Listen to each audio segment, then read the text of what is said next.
사무엘상 1장 1절부터 11절 말씀 보겠습니다.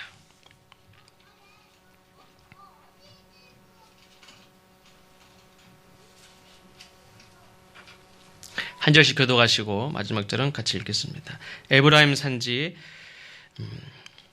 라마다임 소빔에 에브라임 사람 엘가나라 하는 사람이 있었으니 그는 요로함의 아들이요 엘리후의 손자요 도후의 증손이요 숲의 현손이더라.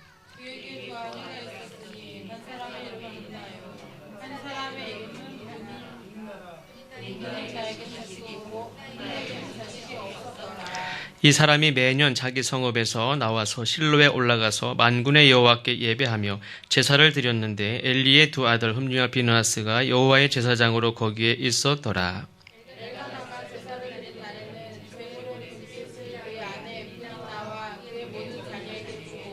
한나에게는 갑절을 주니 이는 그를 사랑함이라. 그러나 여호와께서 그에게 임신하지 못하게 하시니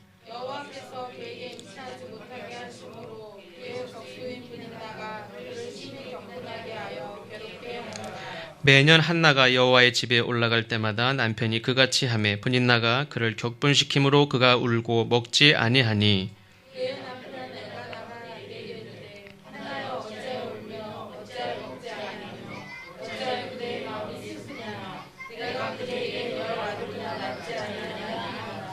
그들이 실로에서 먹고 마신 후에 한나가 일어나니 그때 제사장 엘리는 여호와의 전 문설주 곁 의자에 앉아 있었더라.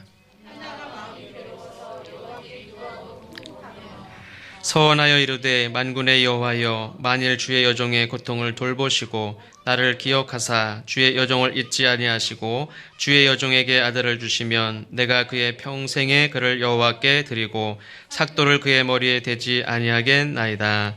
아멘. 오늘부터는 사무엘상 사무엘하 말씀을 나누려고 합니다. 오늘 말씀에도 나오지만 이 사무엘이 태어나던 시대가 마치 오늘날 우리의 시대가 아닌가 하는 그런 마음을 갖게도 되는데 사무엘상 말씀을 통해서 함께 은혜를 나누고자 합니다.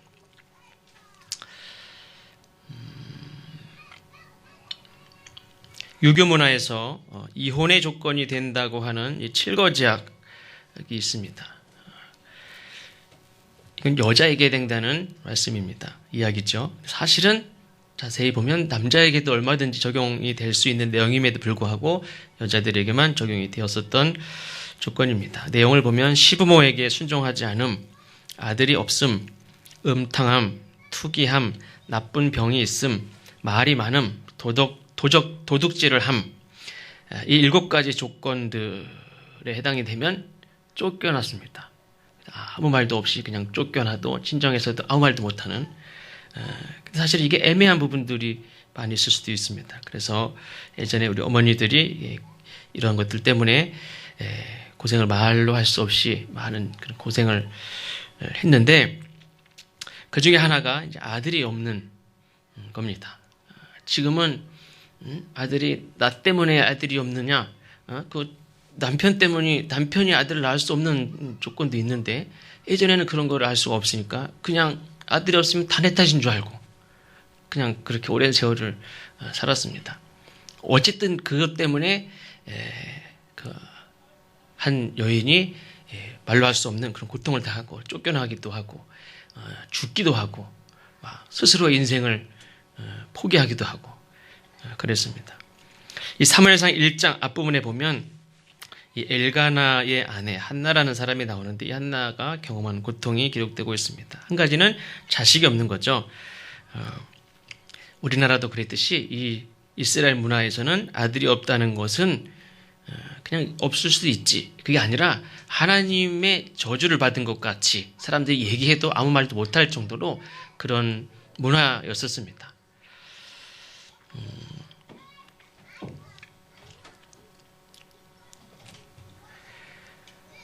한나라는 이름의 뜻은 원래는 이제 은혜라는 뜻입니다. 은혜. 근데 그 현실을 보면 은혜를 이야기하기에는 참 너무나 힘든 그런 삶을 살았습니다. 은혜가 있는 자가 아니라 정말 은혜가 필요한 자, 이지 뭐 내가 받은 은혜를 이야기하기에는 참 어려운, 그러나 결과적으로 보면 한나는 은혜를 경험한 사람입니다. 그 이름의 뜻대로 하나님의 은혜를 경험한, 하나님의 은혜가 뭔지를 말할 수 있는 그런 사람입니다. 자녀가 없어서 힘든 삶을 살았던 이 한나가 자녀를 얻음으로 하나님의 은혜를 경험하고, 또 고난 중에 살았지만 하나님의 은혜를 경험한 그 한나의 모습을 보면 사실은 그 힘든 가운데서 하나님의 은혜를 경험했죠. 아무 일도 없는 가운데 은혜를 경험하는 게 아니라 힘든 가운데 은혜를 경험을 했습니다. 그러니까 그 삶이 비록 힘들지만 그곳은 곧 하나님의 은혜를 경험할 수 있는 기회이기도 하고 그런 현장이기도 하다 하는 것을 볼 때, 우리가 이 고난 당하는 힘든 어떤 조건들, 상황들, 이것은 우리를 영원히 힘들게 절망하게 만드는 그런 하나님이 주신 저주가 아니라 하나님의 은혜를 경험할 수 있는 그런 기회고 때다 하는 것을 꼭 믿으시기를 바랍니다. 어쨌든 사무엘상 1장은 엘가나의 족보로 시작을 합니다. 오예배 때도 족보에 대한 이야기를 잠깐 하겠지만 엘가나의 족보로 시작합니다. 이 성경에 나오는 족보는 그 사실을 빠짐없이 다 그대로 기록한다는 차원보다도 그 족보를 통하여 하려고 하는 그 의도가, 그 메시지가 거기 있습니다. 그래서 빼는 경우도 있고 또 넣어야 될 사람들을 넣는 경우도 있고 그렇습니다. 생략하기도 하고 그렇습니다. 룻기에 보면 이 엘리멜렉의 가족을 이렇게 소개하면서 어떤 사람하고 연결을 시키냐면 믿음이 있는 사람, 그리고 실제로 많은 사람들에게 덕을 이렇게 세우는 보아스라는 사람과 족보를 이렇게 연결시켜서 다윗의 조상이 이런 사람이다 하는 것을 이야기하고, 마태복음에는 다윗을 누구하고 연결시키냐면 믿음의 조상 아브라함하고 이렇게 연결을 시킵니다. 이 사무엘상은 엘가나의 족보를 살펴보는 것으로 시작을 하는데, 근데 엘가나의 족보를 보면 엘가나의 이 아버지, 할아버지, 증조 할아버지 쭉 말씀이 나오는데 잘 들어보지도 못한 사람들이, 실제로 이렇게 어떤 유명한 사람이라든지 아니면 막 악한 사람이라든지 뭐 이런 유명한 사람이 없습니다. 아마 사무엘상 1장 여기 한번 나오고 다음부터 나오지도 않을 수도 있습니다. 잘 알려진 믿음의 조상도 없는 그런 족보, 그러니까 굳이 믿음의 후손이라고 연결시킬 만한 사람이 없습니다.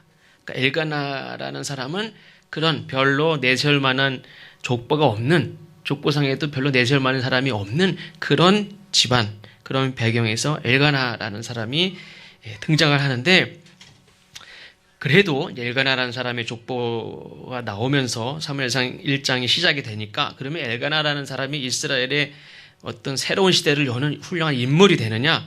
또 그렇지도 않습니다. 뒤를 읽어보면 그렇지 않습니다.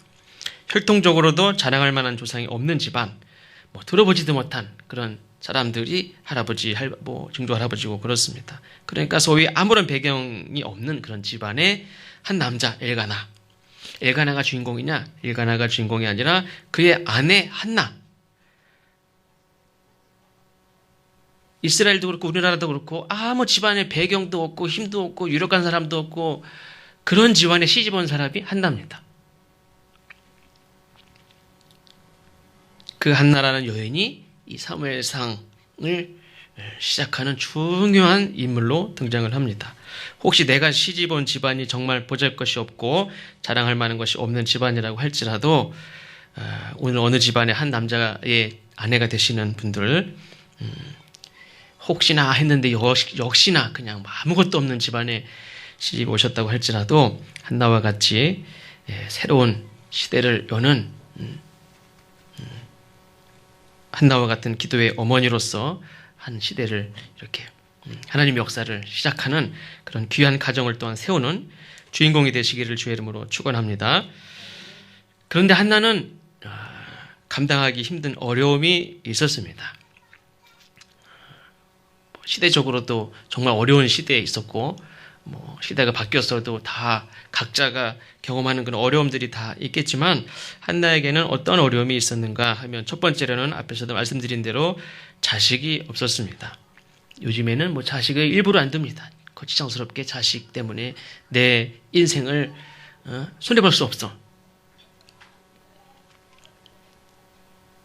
그리고 기껏 하나님이 주신 자식을 키우면서도 내가 이 자식들 때문에 내가 내 한 번밖에 살지 못하는 인생 내 진짜 손해본다.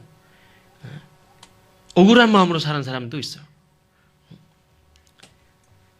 이 시대에는 이게 좀 적용이 안 될 수도 있어요. 자식이 없다는 게 무슨 큰 고통이냐? 무자식이 상팔자지. 무슨 자식이 없는 게 무슨 고통입니까? 이 당시에는 자식이 없는 게 큰 고통이었습니다. 물론 이 한나는 하나님께 소망을 두고 살아가는 사람입니다. 하나님의 백성으로 사는 것을 복으로 여기면서 감사하며 살았습니다. 그럼에도 불구하고 자식이 없었습니다. 자식이 없이 살아간다는 것은 이 땅에서 살아가는 동안에 감당하기 힘든 고통이었습니다. 현실적으로 한 남자의 아내로 한 가정의 며느리로 자식이 없다는 것은 온갖 구박과 정죄를 당하고 내가 내 죄입니까? 그게 아닌데도 정죄를 당하는 뒤에도 나오겠지만 내 자식이 없는 게 내가 무슨 죄 때문인 것 같이 그렇게 죄의식을 가지고 살아야 되는 그런 시대였습니다. 그런데 이 한나의 가정은 하나님 앞에 믿음 생활을 잘하는 그런 가정이었습니다. 예를 들면 오늘 말씀에도 보면 온 가족이 실로라는 집에서 한 35km 떨어져 있답니다. 그곳까지 꼬박 거의 이틀 동안을 가족과 함께 걸어서 실로에 있는 성전에 가서 예배를 드렸습니다. 근데 이 실로에서 드리는 이 매년 한 번씩 꼭 제사를 드리는 이 제사는 유월절과 같은 의무가 아닙니다. 자원하여 드리는 이 가족 중심의 제사인데 이 매년제를 안 해도 상관없는 겁니다. 누가 뭐라고 하는 게 아니라 유월절 같은 정기적으로 의무적인 절기가 아니라 자원해서 드리는 제사이기 때문에 안 해도 누가 뭐라고 하지 않는 그러나 자원하여 매년 예배를 드리는 가정이었습니다. 이 사사시대를 가장 잘 표현하는 그 말씀이 이런 말씀이죠. 사람들이 자기 소견에 옳은 대로 행하는 시대. 율법이 있어도 그거 무시하고 자기 마음대로 사는 시대가 이 사사시대입니다. 그런데 자원하여서 하나님 앞에 예배, 온 가족이 가서 예배를 드리는 가정, 이런 가정은 사실 찾아보기 힘든 가정입니다. 그리고 그 실로에서 성전을 담당하고 있던 제사장들이 다 타락한 제사장이었습니다. 우리가 잘 아는 사사시대의 아주 가장 악한 악을 대표하는 그런 제사장들 있죠. 엘리 제사장의 두 아들 흠리와 비느하스 라는 타락한 제사장들이 있는 그 성전인데 그 성전을 매년 찾아가서 거기서 정성을 다해 하나님 예배드리는 그 예물 드리고 제물을 다 드려도 그 제물 누가 막 함부로 막 갖다가 먹고 갖다가 막 한다고 그랬죠. 이 젊은 제사장 둘이서 나는 정성을 이틀을 꼬박 걸려가지고 제사를 드리고 제물을 정성껏 드리는데 아직 드려지지도 않은 거, 야, 그거 좀 꺼내, 줘. 그래서 막 가져가기도 하고, 그 제사장 둘은 완전 타락한 제사장들이 있는 그 성전을 그대로 찾아가서 예배를 드리는, 당시엔 찾아보기 힘든 그런 경건한 가정입니다. 그러나 그 가정에 문제가 여전히 있었다는 거예요. 자식이 없다는 것도 하나의 굉장히 힘든 일이었고, 또 하나는 가정에 화목함이 없는 거예요. 불화가 있습니다. 그 이유 중에 하나가 뭐냐면 이 엘가나가 어떻게 또 다른 아내를 두었는지 모르지만 본래는 일부 일처제죠.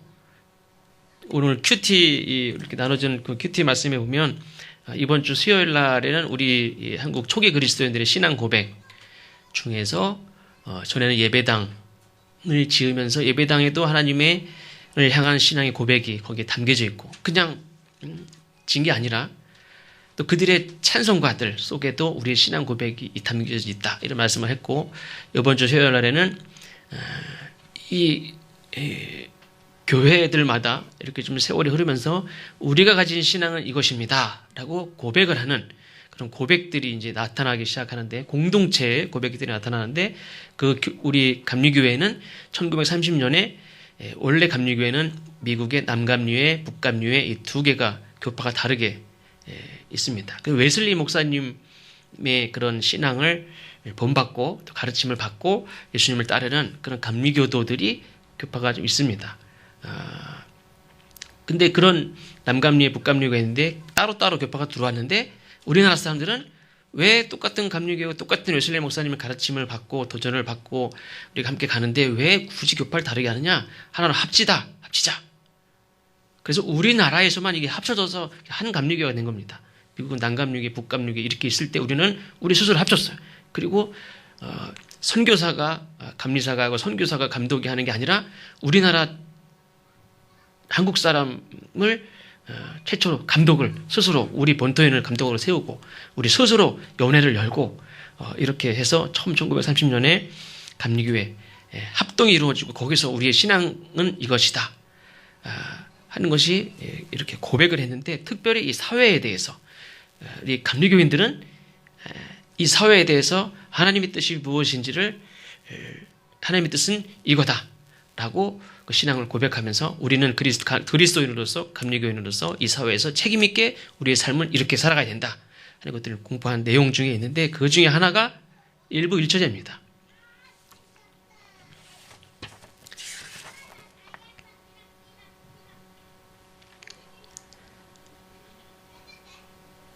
몇 번에 있죠? 네. 가정생활에 원만을 위하여 일부 일처제의 주위의 신성함을 믿으며 그러니까 여기 이걸 한번 쭉 읽어보시면 그 당시에 행해지지 못하고 있던 이런 일들에 대해서 신앙적으로 이런 일들을 감당해야 되고 무엇이 옳은 것인지를 성경에 근거해서 알고 그것을 지향해야 되고 책임 있게 이런 일들을 감당해야 된다 하는 것을 신앙적으로 고백한 내용이 있는데 근데 이 엘가나에게서는 한나와 브닌나가 있다 이렇게 얘기할 때는 분명히 먼저가 첫 번째 부인으로 관례적으로 그렇게 보입니다. 브닌나는 두 번째 부인으로 우리가 알 수 있는데 어떻게 해서 두 번째 부인을 얻게 됐는지는 잘 알 수가 없지만 이로 인해서 가정에 불화가 끊이지 않습니다. 예를 들면 하나님께 예배를 늘 날마다 매년 예배를 드리는 삶을 사는데 아내가 둘이 하나님 앞에 날마다 예배를 잘 드려요. 근데 아내가 둘이에요. 화목할 수 있습니까? 화목할 수가 없는 거예요.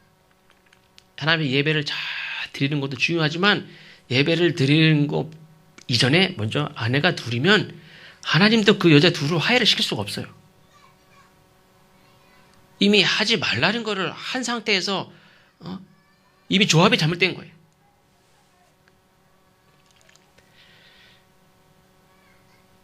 내가 살아가는 현실 속에서도 두 마음을 품고 나는 그렇게 살면서 하나님 앞에 은혜와 복을 기대할 수 있느냐? 어리석은 거예요. 나는 이미 두 마음을 품고 있는데 하나님 앞에 은혜를 달래, 복을 달래.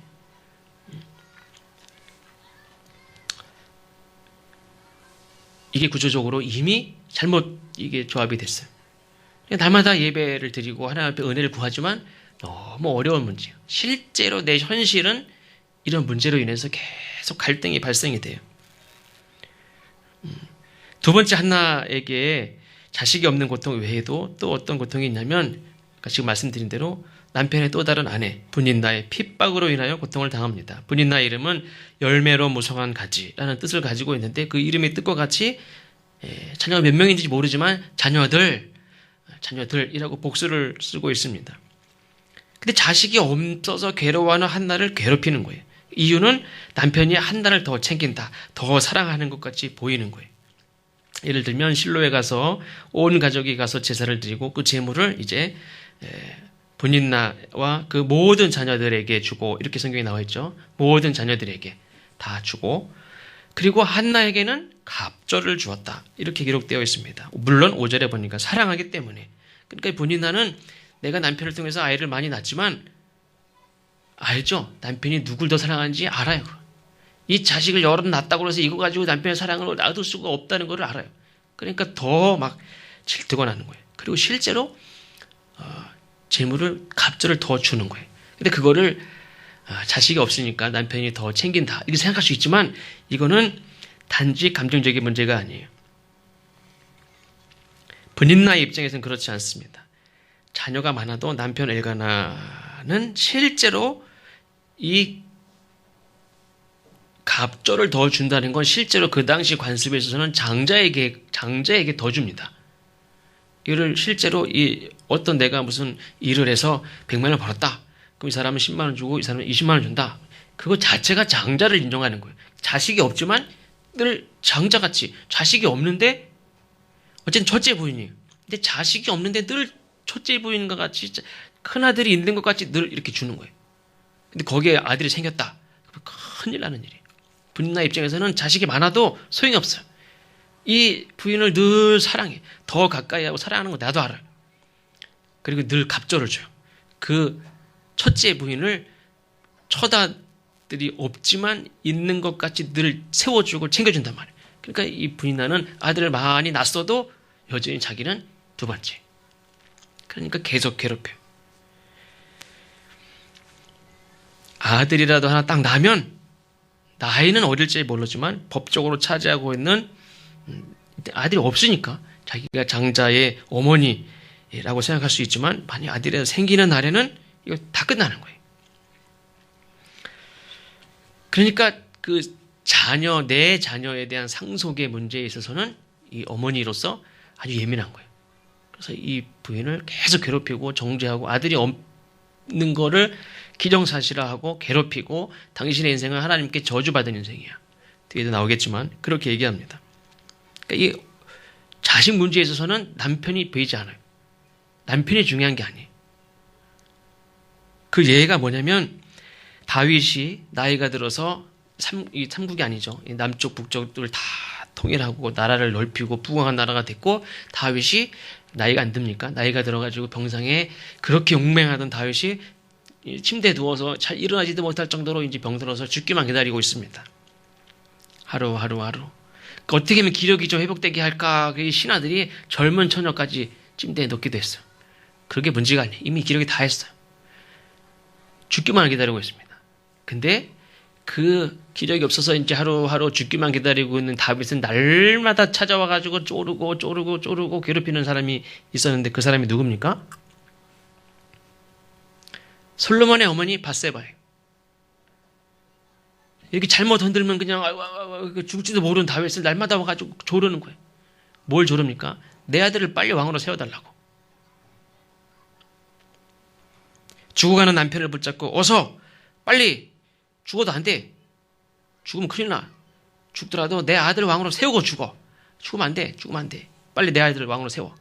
그렇게 날마다 자기 아들 왕으로 임명해 달라고 조르고 하는 장이 성경에 나옵니다. 사랑 문제가 아니고 상속에 관한 문제에 있어서는 이 분인나는 배는 게 없어요. 이 사람이 아직 자식이 없어서 불쌍해. 내 눈에는 하나도 안 불쌍해.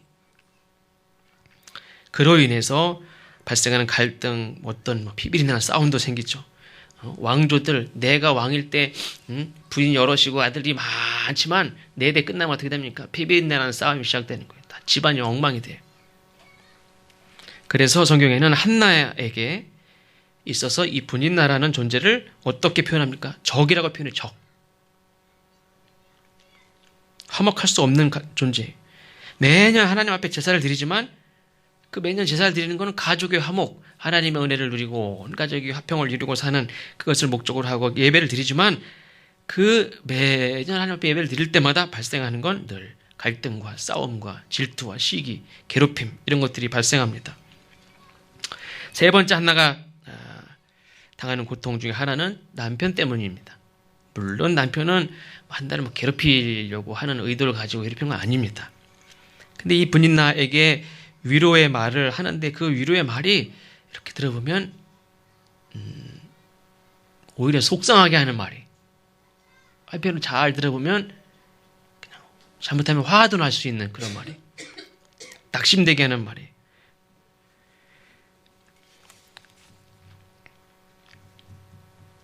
잠깐 볼까요? 7절에 보니까 매년 한나가 여호와의 집에 올라갈 때마다 남편이 그같이 하매 계속 더 갑절로 챙겨줬습니다. 이거를 볼 땐 남편의 사랑을 받고 있는 자니까 괜찮네 라고 생각할 수도 있죠. 그같이 하니까 분인나가 그를 또 막 격분시킴으로 그가 울고 먹지 아니하니 그의 남편 엘가나가 그에게 이르되 한나여 어찌하여 울며 어찌하여 먹지 아니하며 어찌하여 그대의 마음이 슬프냐. 이 말씀을 읽으면서 드는 생각이 뭡니까? 몰라서 물어요? 말은 뭡니까? 남편이 아내의 마음을 잘 모른다는 거예요. 뭘 걱정해? 내가 너 당신 사랑하잖아. 내가 갑절을 챙겨주는데 뭘 이렇게 뭐 울어? 왜 울어? 왜 울어? 왜 안 먹어? 그러니까 어찌하여 먹지 않느냐 이거는 왜 안 먹어? 먹어야지. 이게 아니에요. 왜 안 먹어 도대체? 왜 안 먹는데? 왜? 이런 뉘앙스예요 이게. 마음을 몰라요. 몰라서 물어요. 그리고 또 하는 말 있죠. 내가 그대에게 열아들보다 낫지 아니하냐. 나만 있으면 되지. 그렇죠? 내가 사랑하는 남편이 있음으로 인해서 그건 힘이 되고 위로가 되는 거 맞지만 이 아내는 저 아들이 없음으로 일반 현실적으로도 당하는 고통이 있고 저 부인 저 옆에 있는 애 때문에 내가 지금 당하는 것도 있고 또 그거 아니더라도 자식이 없다는 건 그 당시에 하나님 앞에 저주를 받은 것 같은 그런 정죄 죄의식 속에 살아가고 내가 할 도리를 못하고 여자로서 어떤 무슨 자존심 상하는 것 같기도 하고 이건 존재 자체의 의미도 없는 것 같기도 하고 이거는 굉장히 그 당시 사람들이 느낄 수 있는 많은 것들이 있는데 남편은 나만 있으면 되지 그렇게 표현할 게 아니라는 거죠. 당신은 예를 들면 내가 당신에게 열아들보다 중요하다. 내가 더 중요하다. 없어도 돼. 이렇게 얘기할지 모르지만 그거는 현실적으로 위로가 되지 않는 말이라는 거죠. 물론 이제 어떤 다른 의도가 있고 뭐 떼먹어서 한 말은 아니고 선한 의도지만 어쨌든 남편이라는 존재가 나의 그런 깊은 힘든 거 사실 깊은 것도 아니죠. 그죠? 근데 그거를 이해하지 못하는 늘 그냥 자기 중심에서 늘 말을 하는 거죠. 내가 열아들보다 낫지 않느냐? 그러니까 내가 중요하다는 거예요. 나같이 잘난 사람, 나같이 괜찮은 사람, 내같이 당신 사랑해주는, 챙겨주는 사람 어디 있으면 나와버려봐. 나 정도면 됐지? 이걸 얘기하는 거예요. 당신이 얼마나 귀한지, 당신이 소중하다 이렇게 얘기하는 게 아니라 내가 얼마나 훌륭한 사람인데 왜 그걸 만족 못해? 왜 감사하지 못해? 왜 울어? 이렇게 얘기하는 거예요. 그러니까 늘 자기중심적인 그런 모습에서 이야기하고 있는 걸 볼 수 있습니다. 또 한 가지는 여러 가지 힘든 상황 가운데서도 절망하지 않고 하나님 앞에 기도하러 성전을 찾아가죠. 근데 거기서 만나는 사람이 누굽니까? 앞에서 말씀드린 대로 타락한 제사장들이에요. 매년 하나님께 제사를 드리기 위하여 방문한 그 실로의 성전. 그 성전의 제사장이었던 금리와 비느하스는 성전에서 일하는 여인과 동침하기를 서슴지 않고 재물을 함부로 막 다루고 먹고 버리고 하는 그런 타락한 제사장들이었습니다. 그러니까 현실적으로는 이 고통당하는 이 현실 속에서 누구에게도 말할 수 없는 그런 상황 속에서 찾아갈 곳은 그나마 성전밖에 없었습니다. 하나님께 기도하기 위하여 찾아갈 곳이 성전밖에 없었는데 거기서 만나는 사람들이 타락한 제사장들이 그들을 통해서 듣는 이야기가 어떤 위로가 되겠습니까? 그게 하나님의 말씀입니까? 아니죠. 성경에 보면 하나님이 내가 너한테 한 말도 주지 않았는데 왜 너는 이게 하나님의 말이라고 막 다 떠들고 다니냐? 이렇게 하나님 책망하신 말씀이 얼마나 많습니까? 3장에도 보면 하나님의 말씀이 희귀한 시대였어요. 그래도 한나는 찾아갈 곳은 성전밖에 없어요. 근데 거기서까지 만나는 사람들이 타락한 제사장들이었다는 거예요. 마지막으로는 한나에게 자녀가 없었던 것. 하나님의 뜻이었다는 거예요. 그게 한나에게 하나님이 하신 말씀은 아니지만 성경에서도 그렇게 말씀하고 있지만 아마 분인나도 그 누구보다도 분인나가 이 남편의 또 다른 이 아내인 분인나가 한나에게 그렇게 얘기할 수도 있어요. 너가 자식이 없는 건 하나님이 너 버린 거야. 너는 틀렸어. 너는 존재 가치도 없어. 너는 하나님 앞에 귀한 존재가 아니에요. 이미. 그렇게 그냥 자식이 없는 걸 괴롭힌 게 아니에요. 나는 하나님께 복 받은 사람이야. 아들 이만큼까지 두었으니까. 너는 아들도 없지. 하나님이 괜히 아들을 안 주셨습니까? 구약의 정서상으로는 자식이 없는 거는 태열매가 없는 거는 하나님이 저주한 것 같이 그렇게 얼마든지 그렇게 적용하던 시대예요. 그러니까 얼마나 그게 낙심이 되겠습니까? 그거를 꼭 집어가지고 그걸 얘기해 주는 사람이 옆에 계속 있어요. 하나님이 자기를 버렸다고 생각할 수도 있습니다. 하나님의 은혜를 기대하지만 내 이름은 은혜인데 하나님의 은혜를 경험하지 못하는, 하나님께 버림받은 것 같이 생각할 수 있는, 그래서 너무 힘든 이 상황일 수도 있습니다. 실제 하나님의 뜻입니다. 하나님이 태의 문을 닫았어요. 하나님이 자식을 주지 않았어요. 그런 의미에서 보면 우리 가정에 자녀가 태어나는 것도 아무 때나 아무렇게나 그냥 막 태어나는 게 아니다 라고 생각할 수 있어요. 누가복음에도 보면 세례 요한의 출생에 대해서도 말씀하고 가끔 성경에 보면 어떤 출생에 대해서 얘기하는데 하나님의 뜻이 계셔서 준비하고 기다리셨다가 자녀를 주는 경우가 있습니다. 태어나는 것도 하나님의 뜻이 계시고 하나님의 때에 하나님이 주시는 줄로 믿습니다. 그러니까 내가 태어난 생일도 그냥 태어난 게 아니라면 내가 그 해에 태어난 것도 하나님의 뜻이 계시고 결혼도 그래. 결혼도 우리의 죽음도 그렇습니다.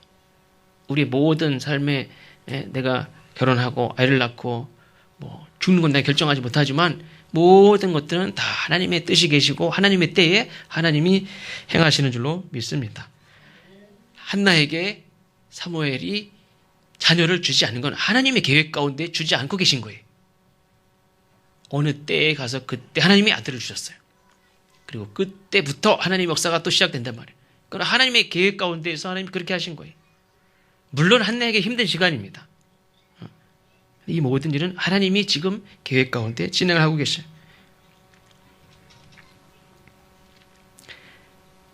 한나에게 자식이 없었다는 것은 그 시대에 미래가 없었다 하는 것으로 생각할 수도 있습니다. 이스라엘에 미래가 없던 이 어머니가 아니죠. 이미 자식이 없으니까 어머니도 아닙니다. 이 사람은 그냥 누구 부인, 어머니가 아니. 자녀가 없다는 것은 그 당시에 이 한나에게 있어서는 미래가 없는 거예요. 이스라엘에도 그런 미래가 없는 시대였습니다. 또 다른 아내로 인하여 고통받았다는 것은 영적으로 하나님 외에 다른 마음을 품고 살아가는 이스라엘의 백성들의 실제 현실을 의미할 수도 있습니다. 남편 엘가나가 위로하지만 아내의 처한 상황을 진실로 이해하기보다 자기중심적인 그런 말에 머물러 있는 철저히 자기중심적인 그런 인간의 위로가 영적인 권핍을 이루할 수 없다는 그런 현실을 말해주기도 합니다. 또 타락한 제사장이 하나님이 성전의 주인이신데 거기에 자기가 주인 노릇하는 그런 타락한 시대, 교회에 성전에 소망이 없어요. 하나님 자녀를 주시지 않는, 하나님이 움직이시지 않을 때 그 누구도 어떻게 할 수 없는 그런 시대를 우리가 생각해 볼 수 있습니다. 그럼에도 불구하고 아까도 말씀드린 대로 그럼에도 불구하고 내가 할 수 있는 것은, 한나가 할 수 있는 것은 성전을 찾아가서 기도하는 거예요. 거기서 만나는 사람이 비록 마음에 들지도 않고 마음에 드는 정도가 아니죠. 거기서 만나는 사람이 하는 말과 그들의 행동이 완전 타락한 그런 교회가 있다면 누가 찾아갈 사람이 있습니까? 아무리 갈 곳이 없다고 해도 그냥 내가 여기서 기도하지 내가 거길 뭐하러 갑니까? 그 사람들 얼굴 보는 것 자체가 죽을 것 같이 싫을 텐데 거기를 내가 왜 찾아갑니까? 그런 간음을 일삼고 악행을 일삼는 제사장들이 있는 곳에 이 아들이 없는 이 여자가 그걸 찾아가는 것 자체가 위험한 일일 수도 있어요. 거기를 왜 찾아갑니까? 그럼에도 불구하고 주저앉아 있지 않고 포기하지 않고 성전을 찾아가서 기도하는 한나의 모습을 볼 수가 있습니다. 기도하는 시도 자체를 포기하지 않습니다. 하나님 앞에 기도하고 통곡하고 서원을 하면서 아들을 구하는데 왜 아들을 구했느냐? 나도 아들 낳아가지고 한 복수를 하려고? 어떤 사람은 그런 사람도 있죠. 그동안 당한 거 내가 아들 낳아가지고 아들만 낳으면 끝장나는 거 있지. 아들만 낳으면 내가 첫째 부인이니까 나이 많아도 내가 아들 낳으면 내 아들이 장자예요. 내가 아들을 못 낳아서 지금까지 이러고 있지. 아들만 낳으면 10아들 데리고 있어도 그동안 당한 수모 다 갚아줄 수 있어요. 한나가 그런 마음으로 아들을 구했습니까? 절대 그렇지 않아요. 그런 의미에서 우리가 하나님 앞에 기도하는 기도 제목들이 있죠. 하나님 아들 주십시오. 하나님 저 장사 잘 되게 해주십시오. 하나님 저 취업시켜 주십시오. 하나님 저 대학 가게 해주십시오. 하나님 저 성공하게 해주십시오. 그걸 왜 구하냐면, 왜 그걸 구하냐 그런 말이에요. 그래서 어떻게 하려고? 아들 달라고 그랬는데 어떻게 하려고?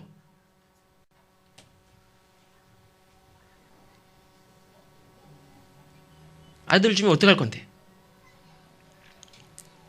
나 평생 괴롭힌 분이 나 복수해 줄 겁니까? 우리가 하나님 앞에 구하는 기도의 제목도 이 아들을 하나님 앞에 드리겠다고 그랬어요.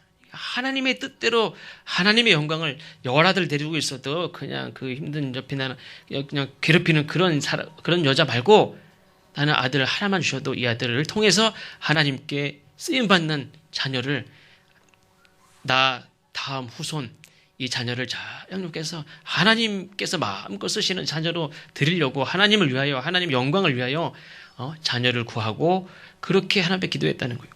우리가 무엇을 구하든지 내 욕심을 위해서 내 성공을 위해서 내 당장 어떤 나중심적인 기도가 아니라 나는 하나님을 위하여 자기 소원을 구하고 서원을 했습니다.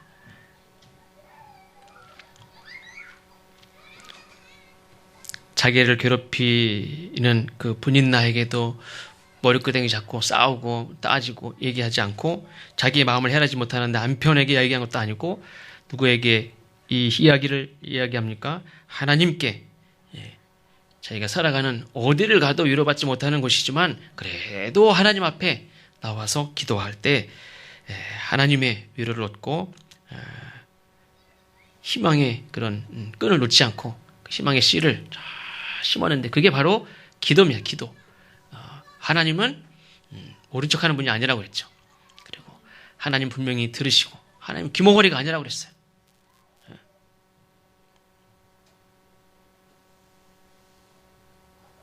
누구는 이렇게 카톡을 했더니 카톡이 터치가 안 돼가지고 박래민 집사님 지난번에 단체 카톡으로 하는데 카톡이 안 돼가지고 터치가 안 돼가지고 종이에 써가지고 사진 찍어서 보냈대요. 이렇게. 답은 안 되고 대화가 안 되니까 그랬다고 그러더라고요. 하나님이 듣긴 들었는데 우리에게 어떻게 말씀 못 하시는 분이 아니에요. 다 들으시고 입을 열어서 기도하는 것도 들으시지만 마음속으로 하는 것도 하나님 들으신다고 그래요. 하나님이 말을 못 하시는 분입니까? 그래서 말을 안 하시는 게 아니란 말이에요. 우리가 기도의 희망의 씨앗을 심으면 나를 돌아보시고 기억하시는 그 하나님께서 우리 기도를 들으시고 우리 기도가 하나님께 기뻐하시는 기도가 되고 내 소원이 하나님을 위하여 내가 이 재능 내가 앞으로 이런 것들을 소원하는데 이것을 통해서 내가 하나님을 위하여 이렇게 살아보고 싶습니다. 하나님 그렇게 할 때 하나님께서는 그 기도를 들으시는 줄로 믿습니다.